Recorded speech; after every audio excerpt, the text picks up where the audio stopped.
தொடங்கும்போது தொடங்கும்போது ரொம்ப கண்ணியமா அப்புறம் தம்பிகள்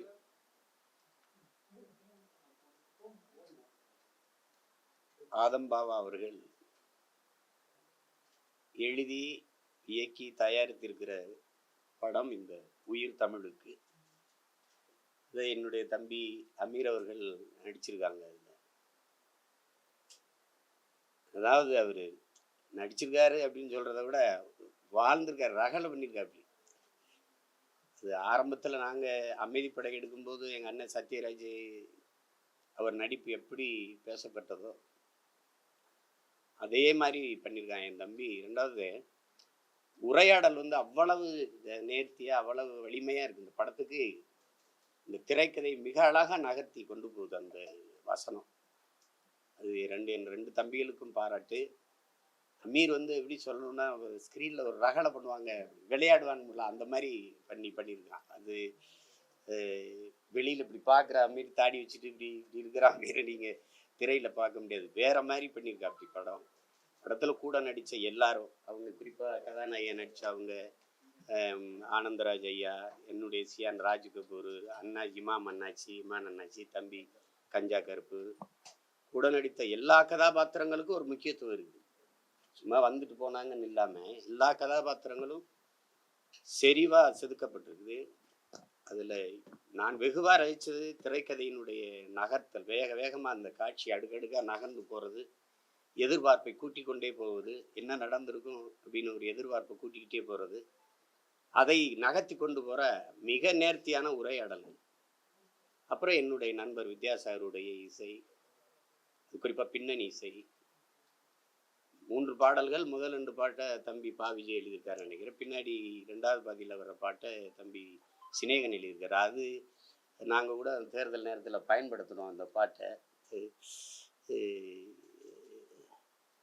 வெளுக்குது ஜனநாயகம், அடித்து கிழிக்குது பணநாயகம், ஏன்னா ஓட்டுக்கு காசு கொடுக்குறத அது சட்டையர் பண்ணி வந்திருக்கும் அந்த பாட்டு. ரொம்ப நல்லா வந்திருக்குது படம். நீங்கள் பாருங்கள், உண்மையிலே உயிர் தமிழுக்கு தான். அது அவ்வளவு நேர்த்தியான படம். இது வெறுமனே இது ஒரு என்ன சொல்கிறது, சீரியஸான அரசியல் படம்னு நினச்சிடக்கூடாது. ரொம்ப ரசிக்கத்தக்க படம், ரொம்ப ரசிக்கத்தக்க படம். ரொம்ப நாளாச்சு இப்படி படம் வந்து. சிலருக்கு அரசியல் பார்வை இருக்காது, புரிதல் இருக்காது, அதனால் அதை எப்படி தொடருன்னு தெரியாமல் தடுமாறிடுவாங்க. இவங்க 2 பேரும் என் தம்பிகளுக்கு நல்லா அரசியல் தெரிஞ்சதுனால பூந்து விளையாடிட்டாங்க. அது நாங்கள் விரும்பினது வாக்குப்பதிவுக்கு முன்னாடி இந்த படத்தை கொண்டு வந்துடணும்னு நினச்சோம், அது முடியல. அதனால் இந்த மே 10ஆம் தேதி வருது. அன்பு கூர்ந்து நான் என் அருமை சொந்தங்களிடத்தில் கேட்பது, நீங்கள் திரையரங்கில் சென்று இதை பார்த்து ரசிக்கணும், அதுக்கு பேராதரவு கொடுக்கணும். உண்மையிலேயே ஒரு நல்ல அரசியல் புரிதலை உருவாக்குகிற ஒரு படம். இதில் பணி செய்த அத்தனை தொழில்நுட்ப கலைஞர்கள் எல்லாருக்கும் என்னுடைய அன்பும் வாழ்த்துக்களும். குறிப்பாக பெருமுயற்சிக்கு அப்புறம் என் தம்பி ஆதம்பாவா ஒரு முழு படமாக உருவாக்கி திரைக்கு கொண்டு வந்துட்டான். அதுக்கு என்னுடைய அன்பும் வாழ்த்துக்களும். அவனுக்கு இதில் இதில் பண்ணியிருக்க என் தம்பி அமீருக்கு என்னுடைய அன்பும் வாழ்த்துக்களும். ஒரு மிகப்பெரிய வெற்றி படமாக இது அமையும். நடிச்சிருக்கிறான், யோகியில் அதெல்லாம் நடித்தான். ஆனால் இந்த படம் அவனுக்கு முழுமையான ஒரு நடிகனா இந்த படம் அவனை கொண்டு போய் சேர்க்கும்னு நான் ஆழமாக நம்புகிறேன். அதுக்காக என் அன்பு நிறைந்த வாழ்த்துக்களை என் தம்பிக்கு தெரிவிக்கிறதுல மகிழ்ச்சி அடைகிறேன். படத்தை கொண்டு போய் என் அன்பு உடன் பிறந்தார்கள், ஊடகவியலாளர்கள் கொண்டு போய் சேருங்க. ஒரு நல்ல படம், நீங்களும் பாருங்க, போட்டு காட்டுறவங்க.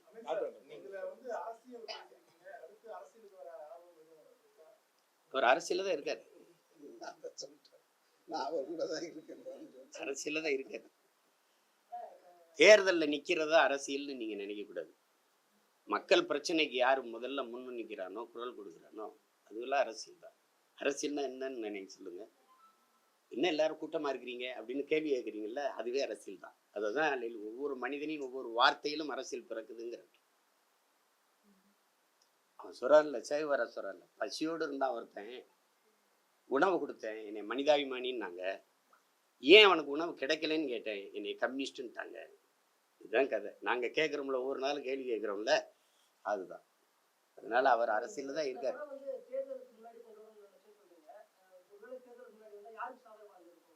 இல்லை பொதுவாக மக்களுக்குள்ள ஒரு பெரிய விழிப்புணர்வை ஏற்படுத்தியிருக்கணும். அது பொதுவான பார்வை. நீங்கள் இந்த அதுக்கு தம்பி சினையனுடைய ஒரு பாட்டே உங்களுக்கு போதும். நம்ம செய்கிறோம், எதனால என்ன பொறுப்புணர்வோடு நம்ம வாக்கு செலுத்தணும் அப்படின்னு இருக்குல்ல, அதை உணர்த்தி இருக்கும். அதுக்கு சின்ன ஒரு அரசியல் விழிப்புணர்வை ஏற்படுத்தியிருக்கும்னு நான் உறுதியாக நம்பினேன். அதுக்காக 2 தம்பிகள்கிட்டையுமே நான் அழுத்தினேன், எப்படியாவது தேர்தலுக்கு முன்னாடி கொண்டு வர முடியுமா, பாருன்னு. சூழலாமே இல்லை. சரி, அதுக்கப்புறம் அந்த நேரத்தில் விட்டு திரையரங்குக்கு வராமல் எல்லாம் தேர்தல் கலவரத்தில் இருந்துருவாங்கன்னு தான் சரி மே 10 தேர்தல் முடிஞ்சு. இந்த படத்துடைய ட்ரைலர்ல பார்த்தீங்கன்னா தமிழக விடுதலை புலிகளுடைய தலைவர் பிரபாகரனுடைய ஃபோட்டோஸ் வந்து அவருடைய ஃபோட்டோஸ் வரணும்ட்டு நீங்களும் நிறைய போராடிருக்கீங்க. அந்த ஒரு ட்ரைலர்லேயே அவருடைய ஃபோட்டோ அதை நறுக்க முடியல. ஏன்னா முன்னாடி வந்து அண்ணா கூட எம்ஜிஆர் அவர்கள் இருக்கிறதும், அப்புறம் எம்ஜிஆர் அவர்கள் எங்க அண்ணா கூட இருக்கிறதையும் வார்த்தையா சொல்லி ஒப்பிட்டு வந்துட்டதுனால தொட முடியல. உங்களுக்கு புரியுதுன்னு நினைக்கிறேன். இல்லைன்னா தூக்கிடுவாங்க. ஒன்று எடுத்துட்டாங்க, சீருடையோட இருந்த ஒன்றை எடுத்துட்டாங்க, இதை எடுக்க முடியல. ஏன்னா அவர் சீஃப் மினிஸ்டர் தமிழ்நாடு, எங்க அண்ணன் சீருடை இல்லாம அப்படி நிற்பாரு, அதனால எடுக்க முடியல. அதுக்கப்புறம் தானே எல்லா பிரச்சனைகளும். அப்போ அது முதல்ல அவரை சந்திச்ச போது எடுத்த படம் அது. எம்ஜிஆர் அவர்களை சந்திச்ச போது அது தூக்க முடியல. அதுக்கு திரையில என்ன வரவேற்பு இருக்குன்னு நீங்க பார்ப்பீங்க. அந்த பதிவு வரும்போது எவ்வளவு ஆரவாரம் இருக்குதுன்னு தெரியும்.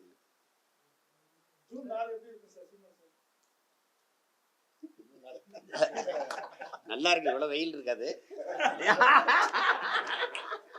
இவ்வளவு வெயில் இருக்காது. எதுக்கு அதுக்கெல்லாம் போறீங்க? அவ்வளவு தூரம்லாம் போறீங்க.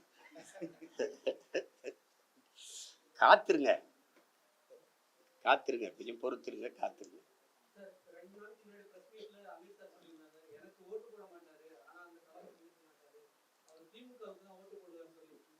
அவனே தானே சொன்னான். கேளுங்க, போட தேர்தல் யாருக்கு ஓட்டு போட்டான்னு கேளுங்க. எங்க வீட்டுல எங்க அண்ணன் பசங்கள்லாம் எனக்கு போடுவாங்க. இவன் அங்கதான் போட்டேன்னு தான் சொன்னான். அப்புறம் அவனை வச்சுட்டு தான் சொல்றேன். ஆனா நீங்க சொல்ற குற்றச்சாட்டு அவன் செய்யவே மாட்டான். எனக்கு தெரியும், தனிப்பட்ட முறையில் என் தம்பி எனக்கு தெரியும். அவன் இரையச்சம் கொண்டவன், உண்மையிலேயே நபிகள் வழியில் நடக்கிறவன். அதனால அதை செய்யவே மாட்டான். மற்றவங்க செய்யறதுக்கு நாம எப்படி பொறுப்பேற்க முடியும்? அதை திரும்ப நான் உங்களுக்கு சொல்றேன். இப்போ என் தம்பி படம் தயாரிச்சிருக்கா, இந்த காசை எப்படா சம்பாரிச்சான்னு கேட்டுக்கிட்டு நாங்கள் படம் நடிக்கவோ தயாரிக்கவோ முடியாது. தயாரிப்பாளர் வாய்ப்பு கொடுக்குறாரு, வேலை செய்யறோம், அவ்வளவுதான்.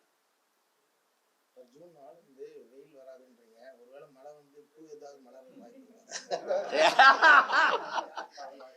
அது தண்ணீர்ல மலர வாய்ப்பு இருக்கு, தமிழர்கள் கண்ணீர்ல மலர வாய்ப்பு கிடையாது. அது கூட இலை கூட துளிர்க்கும் சொன்னாலும் சொல்லுவீங்க போல் இருக்கு. வரிகள்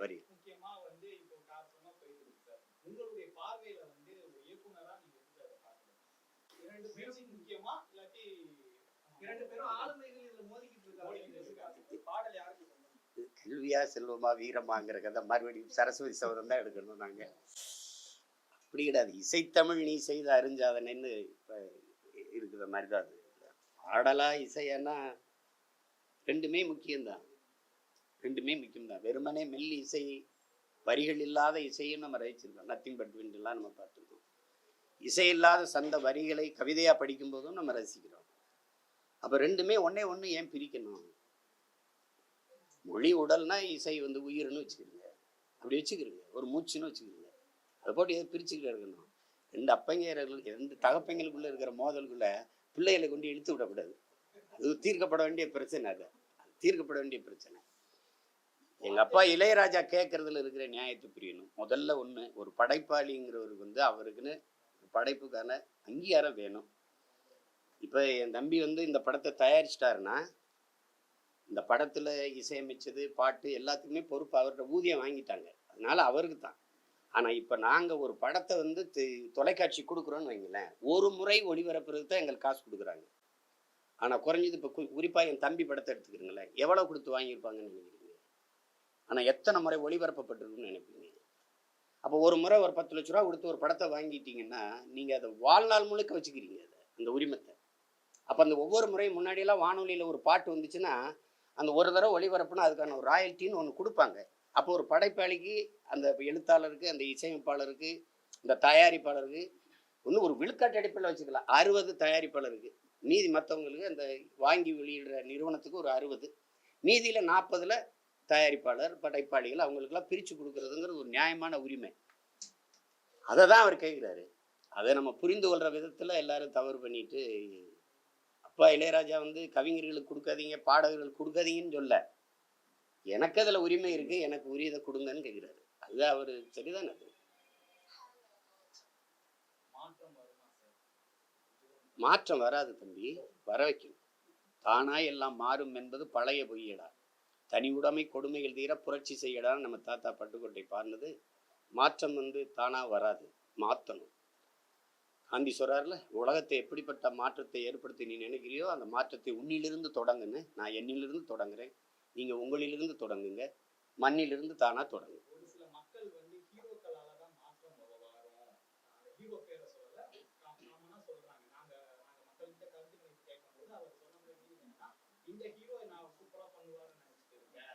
அப்பனா வந்து அரசியல்வாதிகள் இது பண்ண மாட்டாங்களா? இப்போ ஹீரோவை நம்பிதான் வந்து தமிழ்நாடே இருந்துட்டு இருக்கா, அப்படியும் ஒரு கேள்வி வருது. அது மற்ற மாநிலங்கள் இல்லாத ஒரு அளவு கடந்த திரைக்கவர்ச்சி நமக்கு திணிக்கப்பட்டிருக்கு. உங்களுக்கு புரியுதுன்னு நினைக்கிறேன். அளவு கடந்த திரைக்கவர்ச்சி நமக்கு இருக்கு. இப்போ அருகில் இருக்கு கேரளா, இங்கேயே அரசியல் இருக்கு, மேற்கு வங்கத்தில் இருக்கு, எல்லா மாநிலங்கள்லேயும் இருக்கு, இங்கே கூடுதலாக இருக்கு. இப்போ அந்த ஹீரோ மேலே மக்கள் இன்னைக்கு வைக்கிற நம்பிக்கையை அவர் அப்படி காப்பாற்றிட்டாருன்னா ரியல் ஹீரோவாக இருந்தவர் ரியல் ஹீரோவாக இருக்க போகிறாரு. ஆனால் எங்களுக்கெல்லாம் ஒரு ரியல் ஹீரோ இன்னும் இருக்கிறாருன்னா எங்கள் ஐயா நல்ல கண்ணவர்கள். இடத்துல ஒரு 10 ஆண்டுகளுக்கு முன்ன வரைக்கும் சொல்லப்பட்டுக்கிட்டு இருந்தது, ஹீரோக்கள் வந்து மாற்றத்தை ஏற்படுத்துவாங்க. நம்மளும் கூட அதில் நம்பிக்கைக்குரிய ஒரு ஆளாக தான் இருந்தோம். ஆனால் கடந்த 10 ஆண்டுகளில் தமிழகத்தில் வந்து தமிழ் தேசிய அரசியலை கொண்டு வந்து எல்லோருக்கும் தமிழ் தேசிய அரசியல் பற்றிய புரிதலையும், மண்ணையும் மலையையும் மரத்தையும் விலங்குகளையும் குருவிகளையும் காக்கை குருவிகளையும் பற்றி பேசி ஒரு மாற்றத்தை கொண்டு வந்தது அவர் தான். அப்போ அவர் ஹீரோவா? ஒரு ஒற்றை மனிதனாக தான் கிட்டத்தட்ட 30 லட்சம் வாக்குகளை பெற்றுக்கொண்டு வந்து மாற்றத்தை ஏற்படுத்தியிருக்காரு. 30 லட்சம் வந்து அதிகாரத்தை பிடிக்கிற வாக்குகளாக இன்னும் மாறலையே தவிர அவர் மாற்றத்தை தொடங்கிட்டார் 10 வருஷத்துக்கு முன்னாடியே. களத்தில் இனி போகிற காலகட்டத்தில் அவர் சொல்கிற மாற்றம் வருமா, ஹீரோக்கள் சொல்கிற மாற்றம் வருமானதை பொறுத்து தான் பார்க்க முடியும்.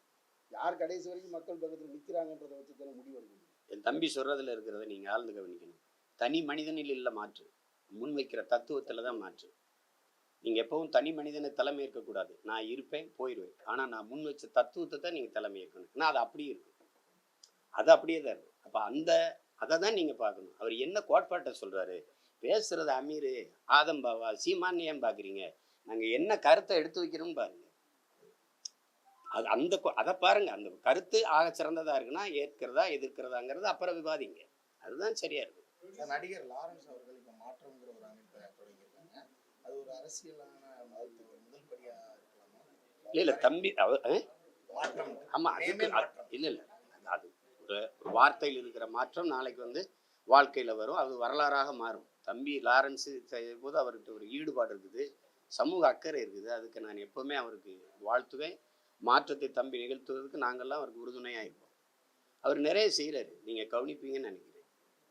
அவர் நிறைய செய்கிறாரு. அப்போ அதை வந்து செய்யும்போது மாற்றம்ங்கிறது இங்கே வெறும் சொல்லல்ல, செயல்னு நாங்கள் திரும்ப திரும்ப சொல்லிட்டு இருக்கிற காரணம் அதுதான்.